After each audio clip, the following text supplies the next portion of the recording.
Diabetes और kidney में क्या संबंध है? देखो, किडनी फेलियर का मोस्ट कॉमन कारण डायबिटीज़ ही होता है। अराउंड 40 से 50% किडनी फेलियर के पेशेंट डायबिटीज़ की वजह से फेल होते हैं। दो तरह की डायबिटीज़ होती है, टाइप 1 और टाइप 2। टाइप 1 में इंसुलिन से इलाज किया जाता है, टाइप 2 में गोलियां और इंसुलिन या दोनों साथ में चल सकते हैं। डायबिटीज़ होने के कितने साल बाद किडनी डैमेज होते हैं? टाइप 1 डायबिटीज़ किडनी को डैमेज करने में 15-20 साल ले लेती है। टाइप 2 डायबिटीज़ कॉम्प्लेक्स बीमारी है, उसमें कई बार 5 साल, 10 साल या कई बार तो दोनों साथ में ही पता चलता है कि अभी पता चला डायबिटीज़ है, अभी पता चला किडनी भी डैमेज है। डायबिटीज़ में किडनी डैमेज होता क्यों है? डायबिटीज़ के मरीज़ में किडनी के अंदर ब्लड फ्लो बहुत ज़्यादा बढ़ जाता है, 40% ज़्यादा ब्लड जाता है, उससे किडनी में प्रेशर बढ़ता है और किडनी डैमेज होना चालू होता है। डायबिटीज़ के मरीज़ का बीपी भी ज़्यादा रहता है, ये बढ़ा हुआ बीपी भी किडनी को डैमेज करता है। तीसरा, डायबिटीज़ के मरीज़ को यूरिन इन्फेक्शंस भी बार बार होने के चांस होते हैं, तो जितना ज़्यादा इन्फेक्शन होगा ऊपर किडनी तक असर करके कई बार किडनी को भी डैमेज कर सकता है।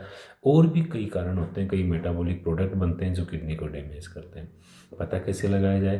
देखो, डायबिटीज़ किडनी डैमेज जो होता है वो 3 स्टेज में प्रोग्रेस करता है। पहला माइक्रो एल्ब्यूमिनूरिया, फिर मैक्रो एल्ब्यूमिनूरिया और फिर advance nephropathy. Micro albuminuria earliest stage है। माइक्रो एल्ब्यूमिनूरिया का मतलब कम मात्रा में यूरिन में एल्बुमिन जाना। नॉर्मली यूरिन में albumin less than 30 milligram per day जाता है।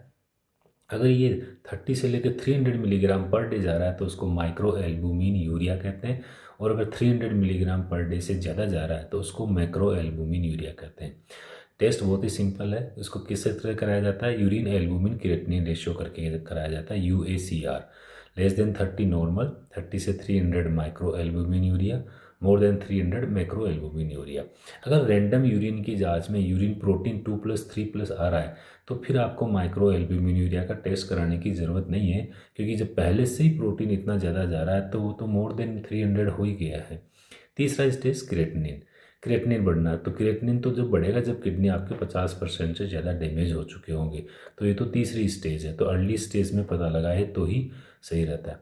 फिर अर्ली स्टेज में पता क्यों लगाना, फ़ायदा क्या है? देखो, ऐसा है, डायबिटीज़ की वजह से एक बार किडनी डैमेज हो गए तो परमानेंट बीमारी है, वो धीरे धीरे प्रोग्रेस करती है, आप उसको क्योर नहीं कर सकते, आपको उसको कंट्रोल करना पड़ता है, उसके प्रोग्रेशन को कम करना पड़ता है ताकि मरीज़ डायलिसिस तक नहीं पहुँचे।